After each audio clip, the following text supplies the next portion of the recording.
Paige Bueckers makes WNBA history against Indiana Fever. Paige Bueckers and the Dallas Wings have now dropped 2 of their last 3 games, falling to 4-13 on the 2025 WNBA season. On Friday night, the Indiana Fever handed the Wings a 94-86 loss in front of a sold-out crowd at American Airlines Center. The Fever won despite Clark missing a second consecutive game with a groin injury. The All-WNBA guard has missed 7 games in total this year. Despite the loss, Bueckers had an impressive game, including a buzzer-beating 3-pointer to end the first half. The former UConn star finished with 27 points on 9 of 18 shooting, 6 assists, 2 steals, and 2 blocks. She also didn't have a single turnover with 36 minutes of playing time. In doing so, Bueckers becomes the only player in WNBA history to record a game with 25 or more points, 5 or more assists, 2 or more steals, 2 or more blocks, and 0 turnovers, per Polymarket Hoops. This is not the first time Bueckers has made league history. In fact, in Sunday's loss to the Washington Mystics, the rookie passed Clark to become the fastest WNBA player to reach 200 points and 50 assists, doing so in 11 games. Paige Bueckers dapped up Mavericks KYRIE Irving mid-game during Fever Wings. Dallas Mavericks star KYRIE Irving, Bueckers' self-proclaimed favorite player, was in the house Thursday night watching Bueckers represent their city. Bueckers said just a month ago that she hoped to see Irving at a Wings game one day, and it looks like Irving finally made the trip, sitting courtside on one of the baselines. Bueckers didn't seem to have time to catch up with Irving before the game, but she snuck in a cool dap with the Mavs guard during a super quick break in action before the end of the first half.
Can we get a pic?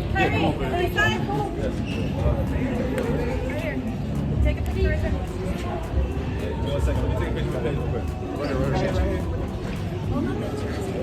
Oh, I'm sorry, my bad. People are asking you straight to that. KYRIE. KYRIE. We're playing back. Okay, so I'll be there tomorrow.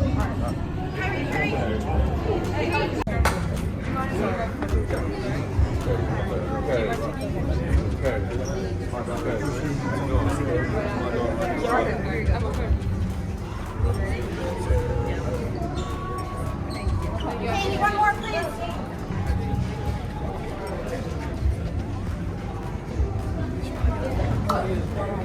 Tell your family hi. I will be.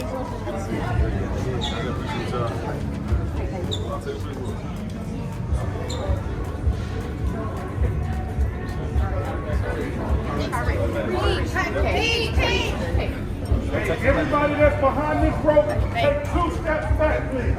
Thank you. Paige, you and KYRIE shared a moment there. Just what did that moment mean to you? It was pretty surreal. That's somebody who I've looked up to and has been my favorite player since I was really, really young. So for him to come out and support us, support women's basketball, have his daughter there, get to meet him. He's been like a big brother figure for me, and to finally meet him in person, it was a great moment. Isaac, go ahead. Paige, you talked about the support for women's basketball. Obviously, sold out game tonight, 20,000 people in the stands. What does a game like this and an arena like this mean for the Dallas Wings and for you personally? Yeah, it's just makes you excited for the future and what it can continue to look like if we keep investing in women's sports, keep letting us play in platforms like this, arenas like this. There was a great turnout, a great environment. It just makes you excited as an individual and as a team to continue to keep representing Dallas. And so, yeah, just excited for the movement. Maya, go ahead. You guys came back after being down up to 20 points early. I mean, what does that say about just this team? That we have a lot of fight, but obviously it's hard in this league to come back because every team's really good. So getting in a hole like that is tough, but we definitely showed fight, but we can't start off like that in the first. Paige, 4 of your 6 20-plus point games have come in the last 5 games. What's been behind your recent scoring surge? I think just being aggressive, looking to create my own shot, which also helps me create for others. But reading what the game needs for me on that given night, and for this team, what this team needs me to be, which is I feel like is aggressive on offense. And then my teammates doing a great job of getting me the ball, screening, coach drawing up plays for me, and giving me the opportunity to do that. Hi, Paige. That half-court, or not half-court, that halftime right before that buzzer beater shot, was that the hope, was that the spark, was that the momentum that you feel like you and your teammates needed to go into that second half to get those, to get the lead over Indiana a couple times there? I think for the most part, a lot of our effort in the second quarter, undoing our very slow start, to cut it to 13 after we were down 23. That was just huge. We wanted to get it to as close as to 10 as possible. And then I think really the spark was that third quarter defensively, us locking in and really paying attention to the details of the scout, and making things as difficult as possible for them. Paige, you talked about KYRIE being your favorite player, and his game compared to yours, the dribbling, the ball handling, shiftiness, the mid-range game. How did you decide that that was the right style for you when you were developing your game? I want to be as unguardable as possible, and I feel like KYRIE is probably one of the most unguardable people to ever play the game, so that starts with scoring at all 3 levels. So adapting the mid-range game was super essential for me in my game, and also being able to get to the rim, shooting from behind the 3-point line. So I guess just looking to be a 3-level scorer. Enrique, this will be, you guys have back-to-back. You obviously have another game tomorrow with no travel. You expend a lot of energy making that comeback. How do you kind of refocus, get your body right, and get ready to turn it around and play less than 24 hours later? Yeah, just recovery, what we always do after games, try to get some rest, a little bit extended rest for tomorrow, but, it's professional basketball, so we got to get locked in and ready for tomorrow. I have 2 questions, one for Enrique, one for Paige. For Enrique, for you being your whole career, when you first started here in Dallas to be on this big stage, how much did it mean for you personally? Did you ever envision playing a big game with the airline sound like this when you first got here, like your rookie year? I didn't really think about what to come in the future. I was just happy to be a pro, happy to play basketball. But, the growth that I've seen in these last 6 years with women's basketball in general is just growing. And it's amazing to, play in this environment, play in front of all these fans, and hopefully this continues. And for Paige, does it seem like every time you touch the court, the game's slowing down? Is that why you're getting more aggressive and starting to kind of look the way you did in UConn? I think every single game, from game to game, I'm learning, trying to grow, get better, especially with my reads offensively, specifically ball screen reads, how I can counter top blocks and aggressive defenders, and how I can just be efficient in my movements and my cuts and offensively. So I think it just comes with film and putting in work in that area. This is both for Paige and Enrique. What have the two of you learned about each other in your first year together in terms of how to play off each other, rhythm-wise? What do you two learn about each other? That's for both. Yeah, I think we're still growing. We're figuring out each other's tendencies, but obviously there's 3 other people on the court, not just us. So, being able to play with all 5 of us, the starters, the bench, just being able to build that chemistry, that you can see that a lot in teams that have been together for a lot of years. So obviously we've only been together for a couple months, but it's going to keep growing, and I'm excited about that. Same for Paige. Yeah, just getting to know where she likes the ball, which side of the floor, which way she likes to come off screens, getting her in more actions, getting her more looks, more touches is something that I'm still trying to get better at. And as a point guard on the floor, it's my job to do that. So, like she said, just we're still learning, we're growing, we're getting better together as a duo, but also as a team. But I think the most important thing is that we both just want to win. So whatever that looks like on any given night, it might be different. That's what I hear. For the players, we talked to Coach this afternoon. He was made the point that whether Caitlin Clark played or not, there were a lot of star guards on this team that you were playing. Just your impressions of the game that Kelsey Mitchell had tonight and what difference that made. Yeah, it's like they definitely have like two different styles of play. But in both, Kelsey Mitchell's obviously great at off-ball moving, coming off double screens, single screens, pin downs, zoom actions. Just she's really aggressive, and they look to play through her more tonight. Obviously with Caitlin out, but they have great pieces up and throughout the whole roster. So. And they shot extremely well from the floor, and obviously a part of that is defensively, us trying to make things tougher for them, which I think we did a better job in the second half, but they're a complete team. Please, thank you. Thank you. Thank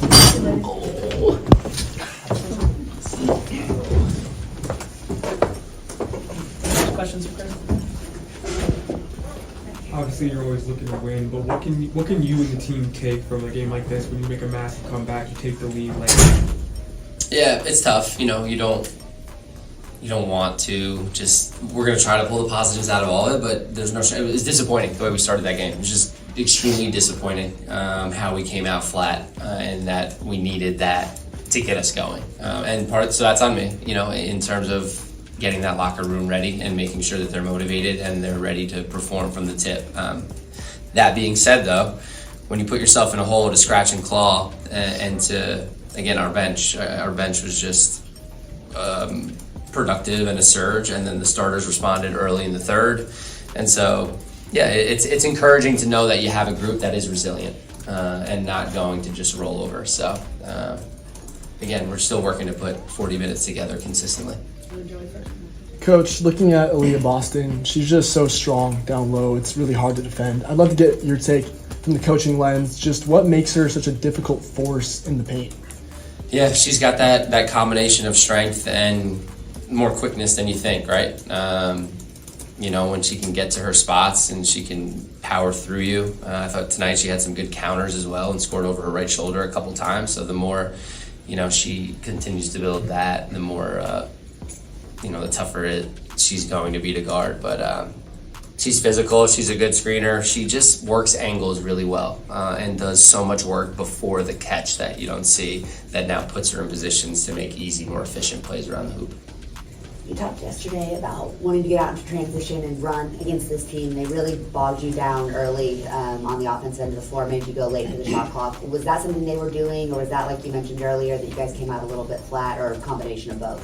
Yeah, I think our first transition basket was this one, the three at the end of the second quarter. That was our first transition basket. It's tough when you're taking the ball out of the hoop, right? They shot over 70% in the first half. So our challenge is, when we're not getting stops, can we still generate a tempo and a pace? But we just weren't able to do that. And it's hard when you have to go against a half-court defense the entire time. And their credit to them, their physicality bothered us, right? Like they just, our movement wasn't there, whether it was off the ball on pin downs with them top blocking, ball screens with them being a little more aggressive. They were just extremely physical and just kind of blew up our initial actions. So yeah, we've got to respond and find ways to loosen things up and be able to still get to space and still execute when teams are being extremely physical. But it helps when you can get stops and run and play more freely on the open floor. Okay.